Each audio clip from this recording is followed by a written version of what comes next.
سے بڑھ کر ظالم کون ہوگا جو اللہ پر جھوٹ باندھے یا یہ کہے کہ مجھ پر وحی آئی ہے، حالانکہ اس پر کچھ بھی وحی نہ آئی ہو، اور جو یہ کہے کہ جس طرح کی کتاب اللہ نے نازل کی ہے اسی طرح کی میں بھی بنا لیتا ہوں۔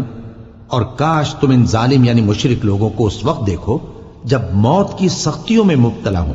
اور فرشتے ان کی طرف ہاتھ بڑھا رہے ہوں کہ نکالو اپنی جانیں، آج تم کو ذلت کے عذاب کی سزا دی جائے گی، اس لیے کہ تم اللہ پر جھوٹ بولا کرتے تھے اور اس کی آیتوں سے سرکشی کرتے تھے۔